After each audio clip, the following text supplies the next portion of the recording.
Hello, Church of the Front Range. Welcome to the final week of our spring read through. Today we are reading through the conclusion of Paul's letter to the church in Ephesus, stock full of preventative measures for us to put into practice. And of these preventative measures outlined in chapters 3 through 6, Paul's concluding remarks on spiritual warfare stand out to me today, specifically his spirit-infused metaphor for us to practice each and every day, or verses 11 through 17 in chapter 6, putting on the armor of God.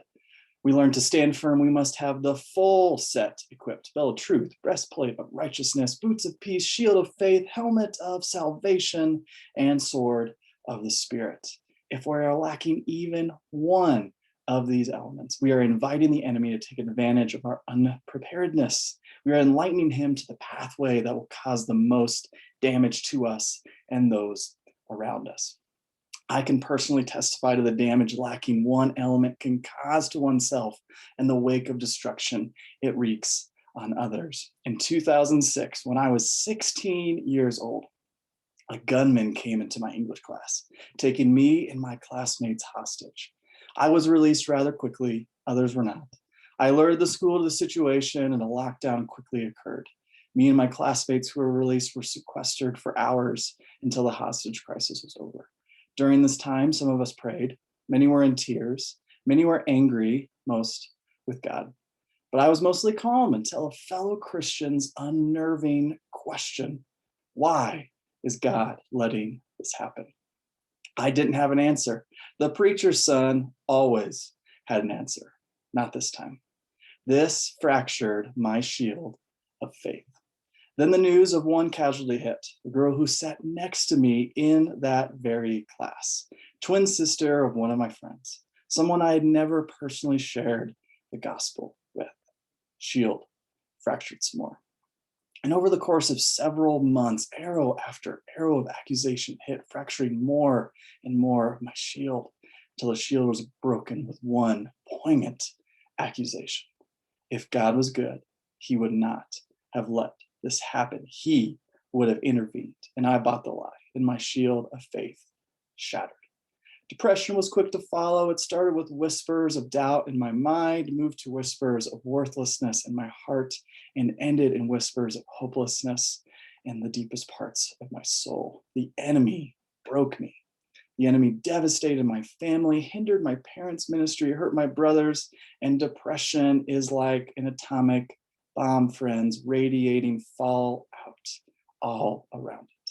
Then two things changed the course of my life: a word from the Lord and a whisper from the enemy that went a little too far. First, I was enduring the incapability of getting out of bed at least once a week.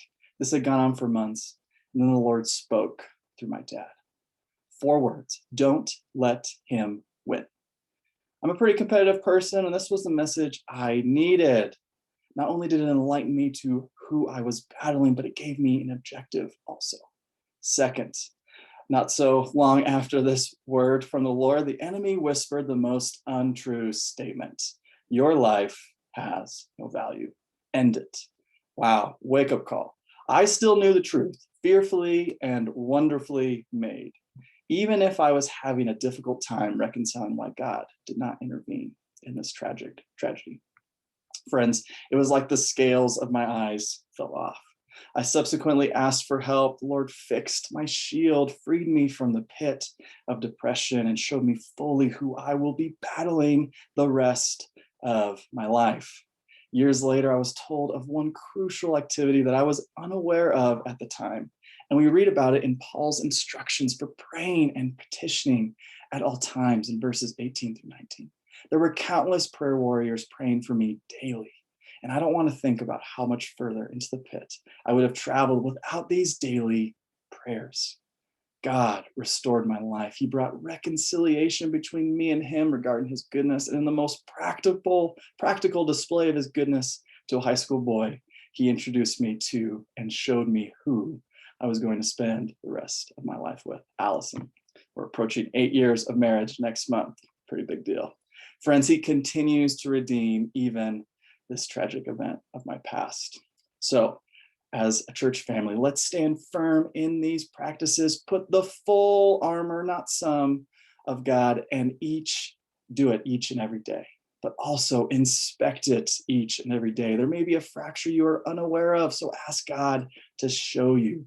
And finally, when, not if, the attack comes, hit the enemy back with your prayers and petitions in the Spirit, not just for yourself, but for others as well. You never know who in the body of Christ has been wounded and needs the added protection of your shield. I would suggest joining the ranks with the army of intercessors with our church's 24/7 prayer initiative.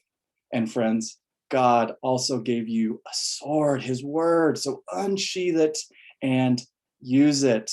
Invite friends, family, neighbors, kids, parents, whoever to join us as we kick off our summer Bible in 1 year reading plan next week, to plan to arm yourself and others by reading and reflecting on his word daily. Thank you for tuning in. Until next time, friends.